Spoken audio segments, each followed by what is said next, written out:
Channel on agree guidance. मेरा नाम धीरज कुमार है और मैं अभी वर्तमान समय में बिहार कृषि महाविद्यालय सबौल भागलपुर के मेन कैंपस में अध्ययनरत हूँ। ये मेरा वीक का दूसरा लेक्चर है और मेरा पहला लेक्चर जो है यूट्यूब पे अपलोड हो चुका है। यदि आपने पहला वीडियो नहीं देखा है तो वहाँ जा कर के देखें और उस वीडियो का लिंक आपको इस वीडियो के डिस्क्रिप्शन बॉक्स में मिल जाएगा। तो लिंक को ओपन करें और उस वीडियो को भी देखें, जहां मैंने पहला वीडियो में ये बताया है कि किस प्रकार से जो है गेहूं की बौनी प्रजातियों का विकास किया गया और किस प्रकार से जो है हमारे देश में और पूरे विश्व में जो है हरित क्रांति आई। और ये मेरा दूसरा चैप्टर है, ये दूसरा लेक्चर है गेहूं का। तो अब समय को जाया ना करते हुए अब हम लोग आते हैं अपना टॉपिक पे। तो सबसे पहला जो है इसका वितरण है कि ये जो है कहाँ कहाँ उगाया जाता है। तो ये आपको उतना याद रखने की ज़रूरत नहीं है, लगभग बिहार के सभी जिलों में गेहूं की खेती की जाती है। तो इसीलिए मैंने उसको यहाँ पे मेंशन नहीं किया। मुख्य रूप से मैंने उस चीज़ों को मेंशन किया जो आपको जानना जरूरी है। तो सबसे पहले बिहार में गेहूँ की जो सबसे पहले खेती की जाती है वो कितने लाख हेक्टेयर में की जाती है। तो सबसे पहले मैंने लिखा कि गेहूं की खेती जो है कितने लाख हेक्टेयर में की जाती है, तो 22 लाख हेक्टेयर में की जाती है। और आप लोग मुझे कमेंट बॉक्स में कमेंट करके के ये बताएं कि धान की खेती जो है हमारे पूरे बिहार में कितने लाख हेक्टेयर में की जाती है।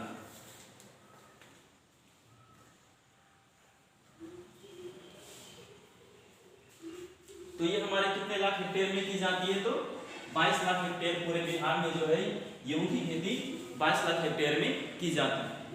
उसके बाद आते हैं हम लोग उत्पादकता पे, तथा इसकी उत्पादकता कितनी है 28 से 3000 केजी प्रति हेक्टेयर।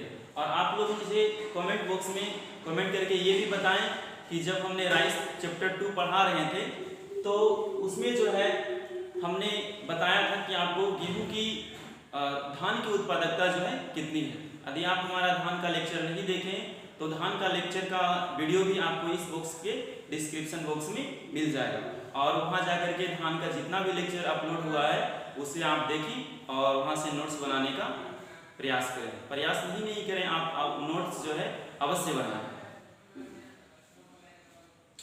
उसके बाद हम लोग आते हैं जलवायु पे। तो इसका कमेंट कीजिएगा कि धान की जो उत्पादकता हमारे बिहार में कितनी है प्रति हेक्टेयर, और उसी खेती जो है धान की खेती जो है कितने लाख हेक्टेयर भूमि में पूरे बिहार में की जाती है, और उसका वनस्पतिक नाम और उसका फैमिली क्या है, ये भी कमेंट बॉक्स में कमेंट करके हमें बताओ। उसके बाद आते हैं हम लोग जलवायु पे। तो जैसा कि आप लोग जानते हैं कि गेहूं जो है एक रबी फसल कहने का मतलब बसंत ऋतु में जो लगाया जाता है, यानी कि ये ठंडी के समय का जो है ये फसल है। शीत ऋतु का, वसंत ऋतु का नहीं कहेंगे, शीत ऋतु का, ये जो है शीत ऋतु का फसल है। और इसके लिए जो टेम्परेचर है, जो तापमान है, अलग अलग समय पे क्या होता है कि अलग अलग तापमान की आवश्यकता होती है। जिस प्रकार से आप लोग जानते हैं कि किसी भी कोई भी जीव हो उसे बढ़ने के लिए, उसे जीवन यापन करने के लिए अलग अलग समय पर अलग अलग चीज़ों की आवश्यकता होती है। जैसे कोई छोटा बच्चा है तो जब वो छोटे बच्चे रहते हैं तो उसे किसकी ज़रूरत होती है, उसे माँ की दूध की ज़रूरत होती है, ना कि हम उसे क्या करेंगे दाल रोटी देना स्टार्ट कर देंगे। तो उसी प्रकार से अब जब एक बच्चा बड़ा होता है तो क्या कर सकता है, वो सिर्फ दूध खा करके, ये दूध पी करके ही तो जिंदा नहीं रह सकता। उसके लिए क्या चाहिए, और भी बहुत सारे सामग्री चाहिए उसे खाने के लिए, पीने के लिए। तो उसी प्रकार से जो होता है धान किसी भी पौधों की भी बढ़ावार के लिए अलग अलग समय पर अलग अलग तापमान की आवश्यकता होती है। तो इसकी गेहूं एक रबी फसल है, इसको याद रखिएगा। गेहूं कौन सा फसल है, तो गेहूं एक रबी फसल है। उसके बाद हम लोग आते हैं इसके अंकुरन के लिए जो इष्टतम ताप है, जो ऑप्टिमम जो टेम्परेचर रहना चाहिए, जो आवश्यक तापमान है वो कितना है आपका 20 से 25 डिग्री सेल्सियस। इसके अंकुरन के लिए जब आप गेहूं को क्या करते हैं कि जुताई करके लगाते हैं तो उसके लिए टेम्परेचर कितना होना चाहिए, 20 से 25 डिग्री सेल्सियस होनी चाहिए। उसके बाद आते हैं इसके वानस्पतिक वृद्धि के लिए, यानी कि तना की वृद्धि के लिए, फ्रूटिंग के लिए, फ्लावरिंग के लिए, और भी जितने भी इसके वेजिटेटिव पार्ट्स हैं, यानी कि तना हो गया, इसका वानस्पतिक वृद्धि यानी कि पौधों की वृद्धि के लिए यानी कि क्या, वानस्पतिक वृद्धि कहने का मतलब हुआ कि पौधे की वृद्धि एवं विकास के लिए जो ऑप्टिमम टेम्परेचर चाहिए, जो इष्टतम तापमान चाहिए, वो कितना होनी चाहिए, तो होनी चाहिए आपका 25 डिग्री सेल्सियस। और उसके बाद जो है इसका पकते समय या दाना भरते समय, जिस समय ग्रेन फिलिंग जो होता है गेहूं में हो रहा हो, या पकते समय इसकी तापमान क्या होनी चाहिए, बहुत ही कम टेम्परेचर आता है। इसका मिनिमम टेम्परेचर है, इष्टतम तापमान जो बताया गया है वो कितना है, 14 से 15 डिग्री सेल्सियस। इतना सेल्सियस जब रहता है तो खाने से जो गेहूं की दाने की जो भराई होती है, जिससे गेहूं बनता है, वो बहुत ही अच्छा होता है और हमारा प्रोडक्शन भी अच्छा होता है। तो ये थी जलवायु की बात। अब हम लोग करेंगे मिट्टी की बात, कि इसमें जो है मिट्टी किस प्रकार की चाहिए।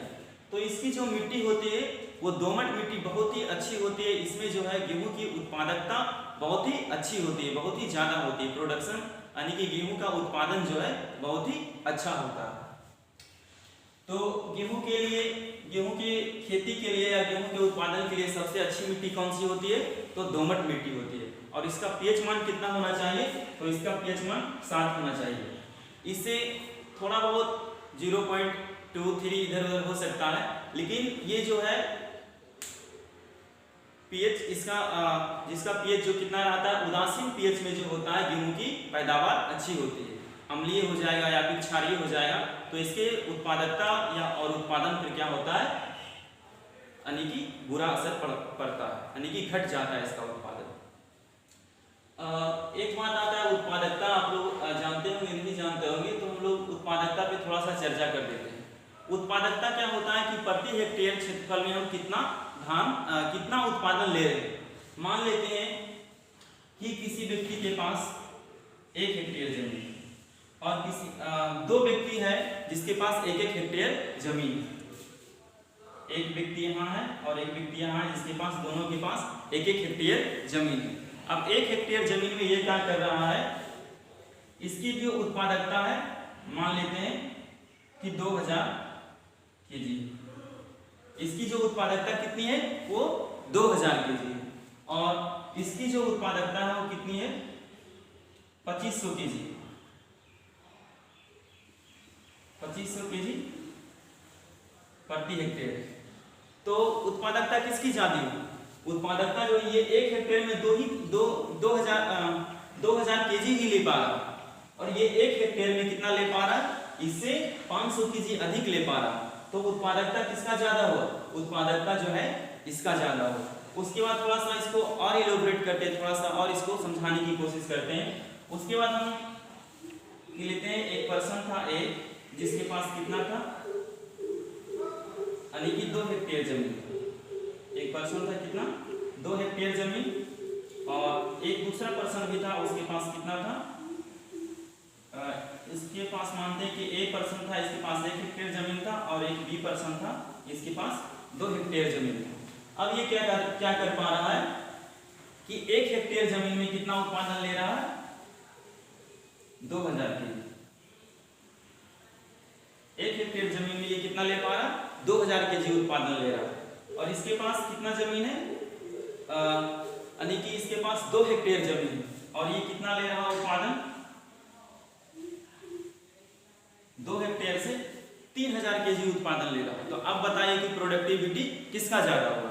तो प्रोडक्टिविटी यहाँ पे जो ज्यादा होगा वो किसकी होगी, ये ए के पास ज्यादा होगी, क्योंकि ये 1 ही हेक्टेयर में कितना ले पा रहा है, 2000 केजी उत्पादन ले रहा है। और इसके पास कितना है, 2 हेक्टेयर है, फिर भी ये कितना ही ले पा रहा है, ये 3000 केजी ही ले पा रहा है। यानी कि 1 हेक्टेयर में, यानी कि 1 हेक्टेयर माने तो 1 हेक्टेयर में कितना ले पा रहा है, मात्र 1500 केजी जो है ये 1 हेक्टेयर में ले पा रहा। तो इसका उत्पादन क्षमता किसका ज्यादा हुआ, उत्पादन क्षमता इसका ज्यादा हुआ। तो उत्पादकता जो किसकी ज्यादा हुई, इसकी ज्यादा हुई। तो इस प्रकार से हम लोग उत्पादकता को याद करते हैं कि कोई भी व्यक्ति प्रति हेक्टेयर क्षेत्रफल में कितना उत्पादन ले रहा है। तो उसके बाद ये हो गया थोड़ा सा उत्पादकता, ये जानना आपको जरूरी था, नहीं तो आप उत्पादन और उत्पादकता में फर्क नहीं कर पाते। अब देखिए उत्पादन क्षमता किसका ज्यादा है, तो उत्पादन क्षमता मुख्य रूप से इसका ही ज्यादा है, क्योंकि इसके पास जमीन ज्यादा है। तो उसके पास जमीन ज्यादा होने के कारण क्या हो रहा है कि इसकी उत्पादन क्षमता ज्यादा है, लेकिन उत्पादकता इसकी ज्यादा नहीं है। उत्पादकता किसकी ज्यादा है? इसकी ज्यादा है। यदि इसके पास 2 हेक्टेयर जमीन होता तो ये क्या करता कि 3000 की जगह पर 4000 केजी उत्पादन करता। तो उत्पादन क्षमता इसका ज्यादा है, लेकिन उत्पादकता किसकी ज्यादा है? इसकी ज्यादा है। तो ये था हमारा एक छोटा सा, समझ लिए कि difference between production and productivity. ये एक अलग टॉपिक हो गया था थोड़ा सा, तो इसको जानना बहुत ही जरूरी था। नहीं तो क्या होता है कि हम बार बार बोलते हैं उत्पादन, उत्पादकता, तो इसमें आप कंफ्यूज करते रहते बार बार। तो ये हमने बता दिया कि उत्पादन क्या होता है, उत्पादन क्षमता क्या होता है, उत्पादकता क्या होता है। ये हो गया। उसके बाद मिट्टी के बारे में पीएच बता दिए कितना होना चाहिए। दोमट मिट्टी इसके लिए उपजाऊ के लिए अच्छा होता है और पीएच मान इसका उदासीन होना चाहिए, यानी कि 7 होना चाहिए। इससे क्या होगा, ज्यादा रहेगा या कम रहेगा तो उत्पादन क्षमता पर प्रभाव पड़ेगा। उसके बाद आती है अनुशंसित किस्में, यानी कि कौन कौन सी किस्म है और कब कब इसे लगाया जाना चाहिए, और इसका जो है बीज दर सीड रेट कितना होना चाहिए, इसका कतार से कतार की दूरी कितनी होनी चाहिए, हम लोग इस पे बात करेंगे।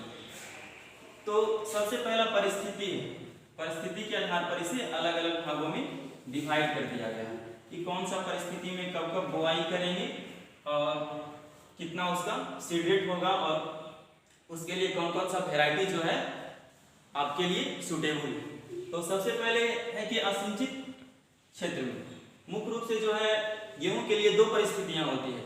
एक जो है सिंचित क्षेत्र में और समय पर बुआई करते हैं, और दूसरा परिस्थिति होता है कि सिंचित तो रहता है लेकिन हम लोग बुआई लेट से करते हैं।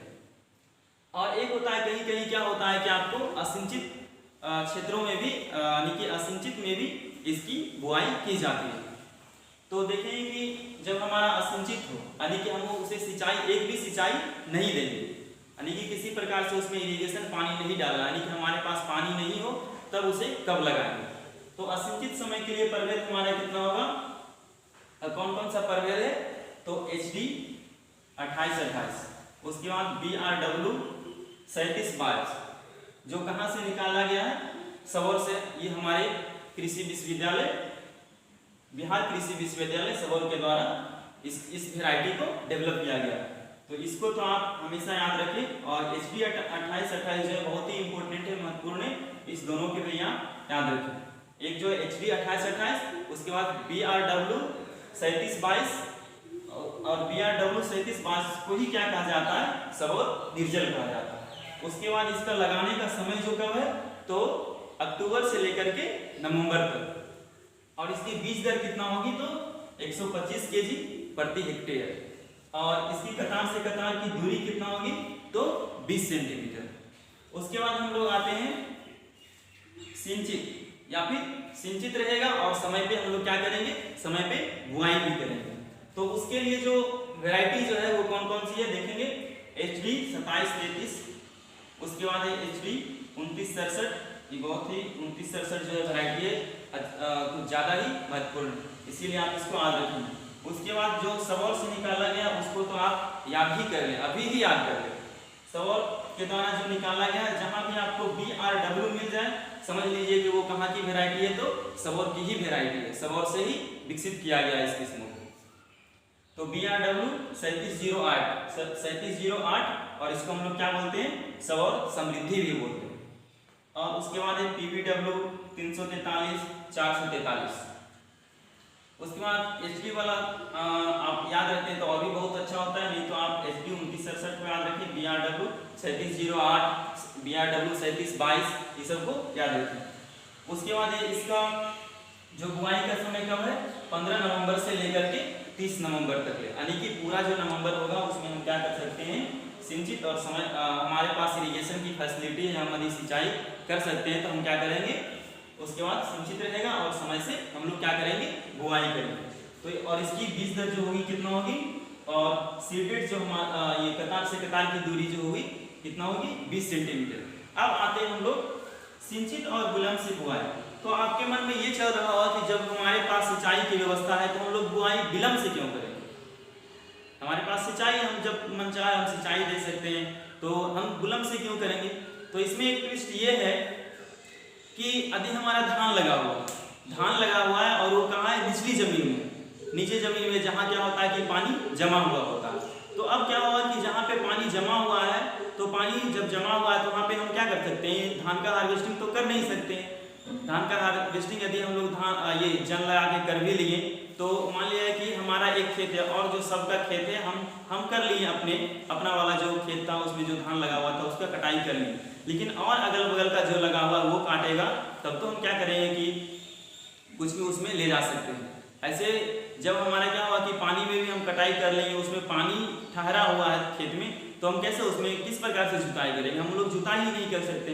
और वो जब क्या हुआ कि नीचे जमीन वाला है तो वो सूखेगा, तो वो सूखेगा भी लेट से सूखेगा, तो ये प्रॉब्लम आती है हमारे पास सिंचाई की व्यवस्था रहते हुए भी।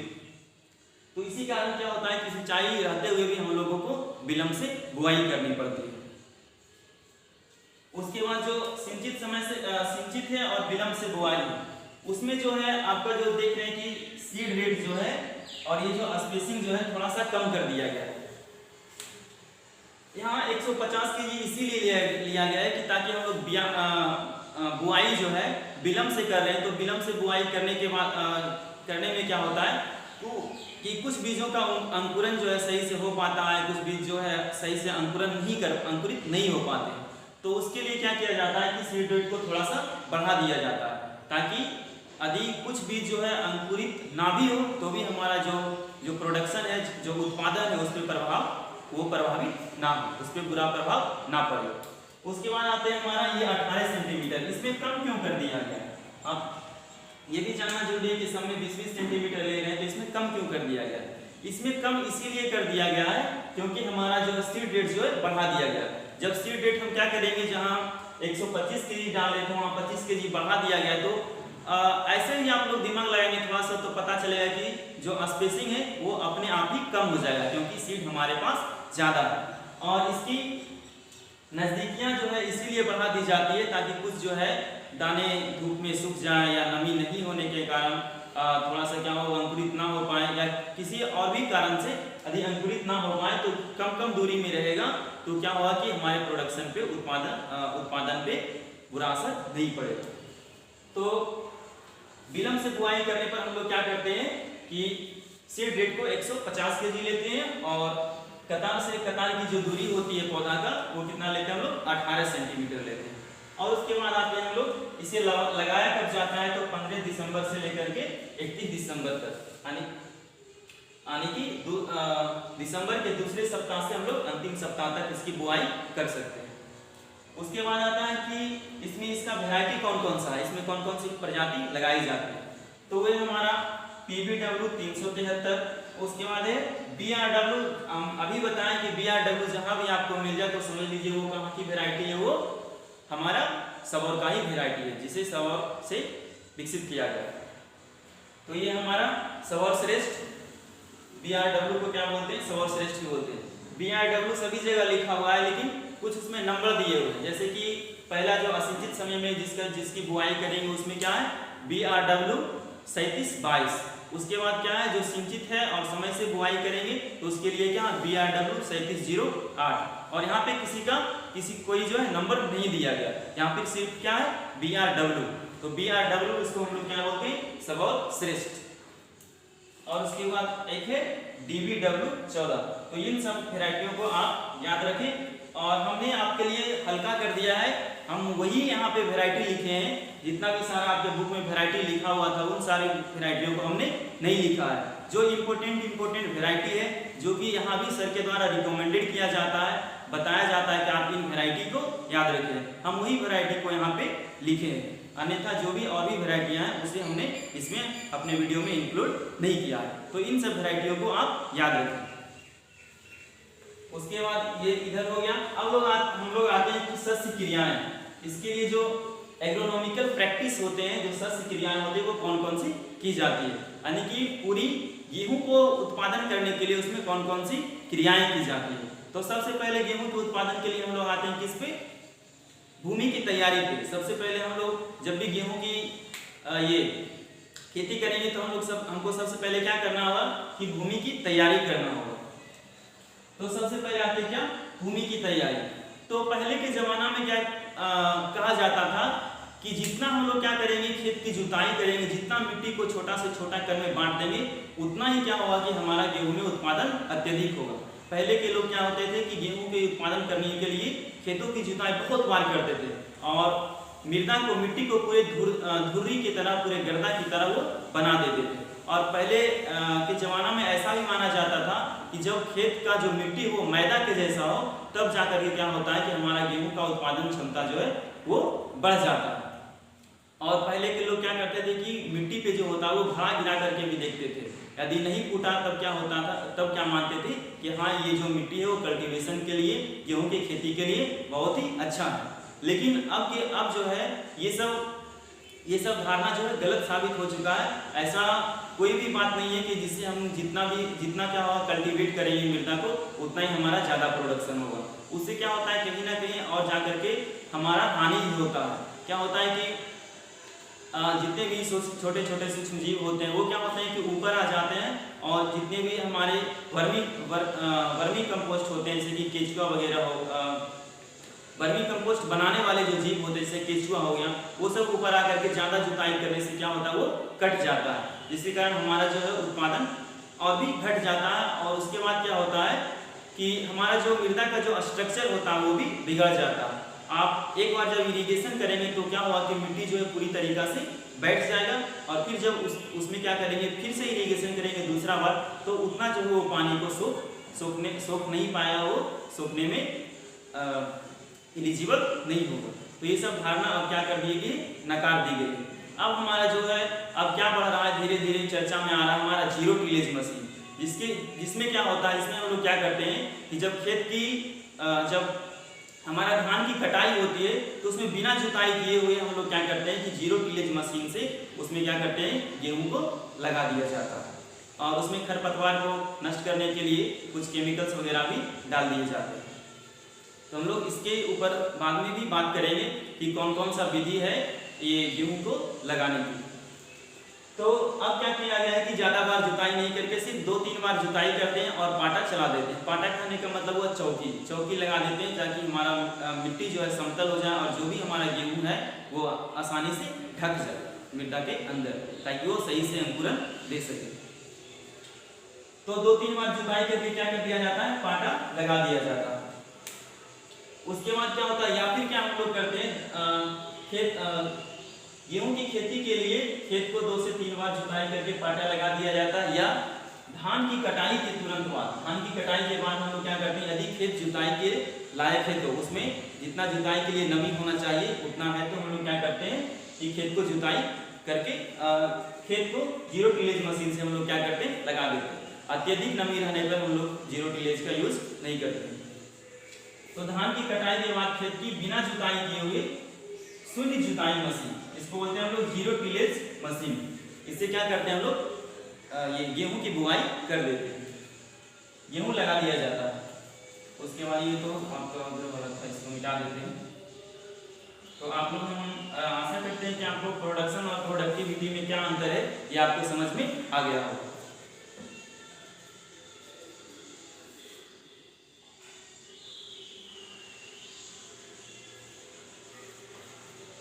उसके बाद आते हैं बीजों का उपचार। बीज का उपचार किससे करेंगे, तो आपको पहले ही पढ़ा चुके हैं एग्रोसिंजियम के बारे में। आपको जब धान पढ़ा रहे थे उस टाइम भी बताए थे कि धान का जो बीजों उपचार करते हैं एग्रोसिंजियम से, और उसमें कितना लेते हैं, 2 ग्राम प्रति केजी सीड के दर से लेते हैं। और इसमें हम लोग क्या करते हैं, वीटावैक्स, थीरम या एग्रोसिंजियम का प्रयोग कितना करते हैं, 2.5 ग्राम प्रति केजी बीज के दर से इसका बीज का उपचार करते हैं, ताकि किसी प्रकार का इसमें रोग ना नहीं लगे।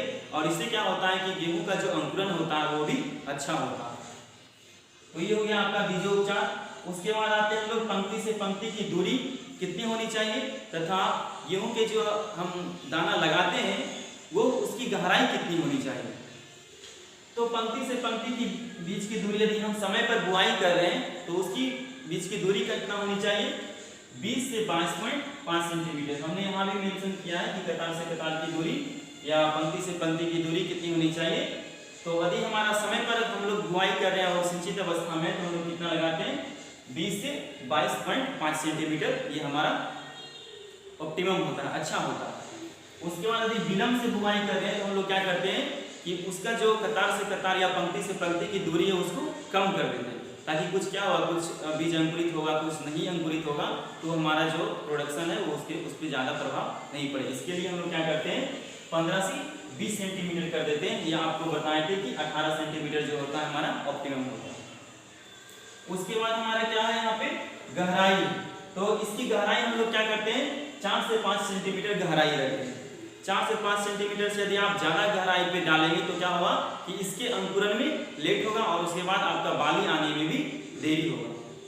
तो उसके बाद है ये आप लोग हो गया गहराई। उसके बाद हम लोग आते हैं किस पे, बुआई की विधियां पे। तो इसमें कौन कौन सी बुआई, तो जो भी हमारा चल रहा है, जो वर्षों से चला हुआ आ रहा है, जो परंपरागत तरीके से, वो हम लोग क्या करते हैं कि छिटकवा विधि के द्वारा हम लोग बुआई कर देते हैं। एक दो बार क्या करता है खेत की जुताई कर दी जाती है। उसके बाद हम लोग क्या करते हैं कि गेहूं और सालफेट को एक ही साथ मिला करके हम लोग क्या करते हैं, या फिर अलग अलग क्या करते हैं हम लोग गेहूं खेत में जा करके उसको गमला में लेकर के या बोरा में लेकर के हम लोग क्या करते हैं छिड़क देते हैं। उसके बाद एक बार पाटा लगा दिया जाता है। तो ये छिटकवा विधि है जो परंपरागत विधि है, जो अभी भी बहुत प्रचलन में है। उसके बाद हमारा है seed drill machine. Seed drill machine से क्या होता है कि इसमें जो गेहूं की जो गहराई है वो मेंटेन किया जाता है और कतार से कतार की दूरी कितनी रहनी चाहिए ये मेंटेन किया जाता है। और इसमें क्या किया जाता है कि गेहूं और फर्टिलाइजर को एक ही बार उसका खांचा बना हुआ रहता है, ये सीड ड्रिल मशीन में उसको डाल करके एक ही बार खेत में लगा दिया जाता है। लेकिन आप छिटकवा विधि से जब क्या करेंगे कि बुआई करेंगे तो आपका गेहूं का जो ना ही गहराई मेंटेन रहेगा और ना ही इसमें क्या मेंटेन रहेगा, ये पौधों से पौधों की दूरी या कतार से कतार की दूरी, इसमें किसी भी प्रकार का कोई भी मेंटेनेंस आपका नहीं रहेगा। जहाँ पे गेहूं का बीज जाकर के गिरा वहीं से ये क्या होगा जन्म जाएगा। उसके बाद एक शून्य जुताई मशीन जिसके बारे में आप लोग क्या कर चुके हैं, इसमें बता चुके हैं और इसके बारे में डिटेल से हम लोग चर्चा करेंगे जब हमारा ये चैप्टर 3 है और जब ये हमारा तीसरा लेक्चर आएगा तो उसमें हम लोग बात करेंगे ये तीनों विधियों को हम लोग बात करेंगे और आपको इसे डिफिनेशन में भी लिखाएंगे। आपको ये जो है बिहार बोर्ड में ये क्वेश्चन आपसे बन सकता है कि बताइए कि शून्य जुताई मशीन क्या है और सीड ड्रिल मशीन क्या है, इससे क्या किया जाता है। तो इस प्रकार के आपको जो है 2 नंबर में क्वेश्चन बन सकते हैं। तो ये हमारा था पूरा। और इसको हम लोग क्या करते हैं कि एक बार हम सारांश बोल देते हैं, इसको सारा का सारा जो है जितना सारांश हो सकता है इसमें इसको एक बार में हम लोग जो भी इंपॉर्टेंट क्वेश्चन बन सकते हैं उसको हम लोग क्या करते हैं, इसको ये कंक्लूड कर देते हैं। तो सबसे पहले आपसे जो पूछा जाने वाला सवाल बन सकता है, जो ऑब्जेक्टिव सवाल बन सकते हैं, वो यहाँ से बन सकते हैं कि कितने लाख हेक्टेयर भूमि बिहार में इसकी खेती की जाती है, तो 22 लाख हेक्टेयर। इसके वानस्पतिक वृद्धि के लिए तापमान कितना चाहिए, तो 25 डिग्री सेल्सियस। उसके बाद इसके अंकुरण के लिए कितना चाहिए, तो 20 से 25 डिग्री सेल्सियस। उसके बाद इसके दाना भरते समय या पकते समय इसका तापमान कितना चाहिए, तो 14 से 15 डिग्री सेल्सियस। उसके बाद इसकी मिट्टी का पीएच मान कितना होनी चाहिए, तो 7 होनी चाहिए। उसके बाद हम लोग आते हैं किस पे, मिट्टी हो गया। उसके बाद आते हैं परिस्थिति पे और प्रभेद पे। प्रभेद पे जो है आप जो सबर से निकला है उसको याद रखें। उसके बाद जो है HD 2828 है इसको याद रखें। यदि मुख्य रूप से आप सबर का जो प्रभेद है वो तो याद रखे ही, और भी जो हमने बताया जो इम्पोर्टेंट जैसे कि HD आपका 2967 हो गया, 2967 हो गया। उसके बाद जो है सबर वाला हो गया। उसके बाद ये भी आपसे पूछा जा सकता है। तो ये सारा जो है और ये PBW 343 और 443 को याद रखिए। उसके बाद हो गया कि इसे कब कब लगाया जाता है, तो मेनली रूप से आप रखेंगे अक्टूबर से नवंबर में इसको क्या किया जाता है, गेहूं को लगाया जाता है। उसके बाद बीज दर आप याद रखेंगे कि जो है असिंचित में कर रहे हैं या सिंचित है और समय पर बुआई कर रहे हैं तो कितना करेंगे। उसके बाद जो है विलंब से बुआई कर रहे हैं तो इसका सीड रेट क्या होगा और इसका कतार से कतार की दूरी क्या होगी। उसके बाद शून्य जुताई की मशीन के बारे में थोड़ा सा आप याद रखें। उसके बाद इसका बीजोपचार किससे किया जाता है जिसको आप याद रखें, मीटाबैक्स, थीरम, एग्रोसिन, जीएन। उसके बाद पंक्ति से पंक्ति की इसकी कितना लेकर के करते हैं, तो 2.5 ग्राम प्रति केजी सीड। उसके बाद जो आपसे पूछा जाने वाला सवाल है, यहाँ से पूछा जा सकता है आपका सवाल यहाँ से बन सकता है कि विलंब से बुआई करेंगे तो कितना कतार से कतार की या पंक्ति से पंक्ति की दूरी होनी चाहिए, या समय से बुआई कर रहे हैं तो कितना इसकी दूरी होनी चाहिए। उसके बाद जो इसकी गहराई कितनी होनी चाहिए, ये भी बहुत ही ज़्यादा इंपॉर्टेंट है, इसको आप याद रखेंगे। इसकी गहराई 4 से 5 सेंटीमीटर होनी चाहिए। और इतना जितना भी हम लोग ऑब्जेक्टिव बताया ये आपके बिहार बोर्ड में तो पूछा जाएगा ही, साथ ही ये आपको क्या करेगा कि आपके BCEC जब एग्जाम में जब आप देंगे तो वहाँ भी आपको ये क्वेश्चन सारे सवाल पूछे जा सकते हैं। तो आज के लिए हम इतना ही रखते हैं और आप लोग से आशा करते हैं कि ये जो हमारे द्वारा वीडियो बनाया गया है वो आप लोगों को बहुत ही पसंद आया होगा। यदि आपको ये वीडियो पसंद आया तो हमारे इस YouTube चैनल को सब्सक्राइब करें और इस वीडियो को अपने फ्रेंड्स के साथ शेयर करें ताकि अधिक से अधिक लोग लाभान्वित हो सकें और आप हमारे इस वीडियो को लाइक करें। तो आप पढ़ते रहिए और आप बने रहिए मेरे YouTube चैनल एग्री गाइडेंस के साथ और हम बनाएंगे आपका उज्जवल भविष्य। धन्यवाद।